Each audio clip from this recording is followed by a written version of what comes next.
नमः शिवाय शिवजी सदा सहाय। ओम नमः शिवाय गुरुजी सदा सहाय।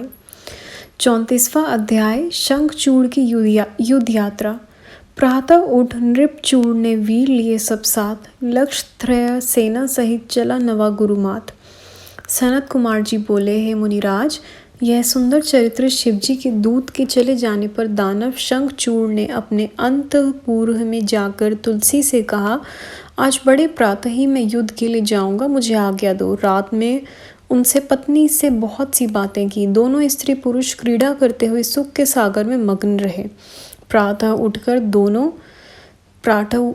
उठकर यथोचित शंखचूड़ ने अपने पुत्र को राजभर सौंपा और उसे भार्य तुलसी के अधीन किया। पश्चात रोती हुई प्रिया को बहुत समझाकर, जो युद्ध के लिए बार बार निषेध करती थी, समझाकर अनेक प्रकार से धैर्य दिया और सेनापति को बुलाकर सैन्य तैयार कराई। क्षण मात्र में ही उसके दुर्मद वीर युद्ध के लिए तैयार हुए। मौर्य, कालिक और कालिके आदि सभी उसके साथ चले। अगणित शूर वीरों की 46 पलटनें उसके साथ हुई। पश्चात सब मिलकर कुल 3 लाख अक्षौहिणी सेना युक्त वह मंडलीक छावनी से बाहर हुआ। गुरुजनों को आगे कर वह रत्न जटित श्रेष्ठ रथ पर सवा हो युद्ध करने चला। चलते चलते पुष्पभद्रा नदी तट पर अक्षय वट के नीचे अपना डेरा लगाया। वहां से उसने शिवजी की सेना का निरीक्षण किया। 35वां अध्याय शंखचूड़ को दूत भेजना। महाधुरंधर दूत को दिया शंख पठाए, रुद्र सैन्य में जाकर कहन लगा समझाए। सनत कुमार जी बोले, तब दानवेंद्र ने अपने दूत को शिवजी के पास भेजकर यह कहलाया कि मैं शंखचूड़ आ गया हूँ, क्या इच्छा है सत्य कहिए। तब शंख के दूत की यह वाक्य सुनकर महादेव जी प्रसन्न होकर बोले, हे दूत, तुम जाकर अपने स्वामी से ये कह दो कि देवताओं से बैर त्याग कर उनसे संधि कर लो और उनका राज्य उन्हें देकर सुख से अपना राज्य करो और देवता अपना राज्य करें।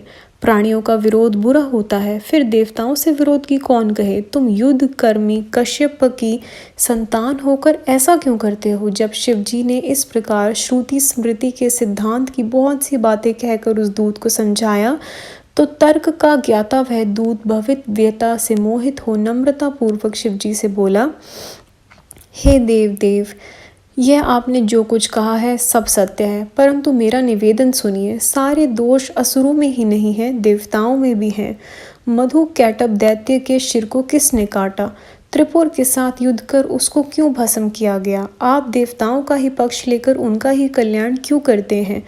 आपको हमसे विरोध नहीं करना चाहिए, क्योंकि आप सुर असुर सबके ईश्वर हैं। आप जैसा महात्मा के लिए यह बड़े लज्जा की बात है जो हमारे साथ बैर करते हैं। तब उसके इस प्रकार के वचनों को सुनकर शिवजी ने कहा, हम तो भक्तों के अधीन हैं, उनकी जैसी इच्छा होती है हम वैसा ही कार्य करते हैं और किसी का पक्ष नहीं करते। देव कार्य के लिए मुझे युद्ध करने में कोई लज्जा नहीं है, तुम ऐसा ही जाकर शंखचूड़ से कह दो। यह कहकर शंकर जी मौन हो गए। दूत अपने स्वामी शंखचूड़ के पास चला गया। 36वां अध्याय देव दानव युद्ध। देव अरु दानव युद्ध। यह दानव देव समान, सैन्य आपस मिली दो शक्ति की खान। सनत कुमार जी बोले, अब उस दूत ने जाकर अपने राजा से शिवजी की कही बातें कहीं सुनाई। शंखचूड़ ने युद्ध को ही उचित समझा और उसने फौरन अपने वीरों को युद्ध की आज्ञा दे दी। इधर सर्वेश्वर शिवजी ने भी अपनी सब सेना और देवताओं को युद्ध के लिए प्रेरणा दी। स्वयं भी तैयार हुए। अनेक प्रकार के रण वाद्य बज उठे। दोनों पक्षों के वीर भयानक मार काट करने लगे।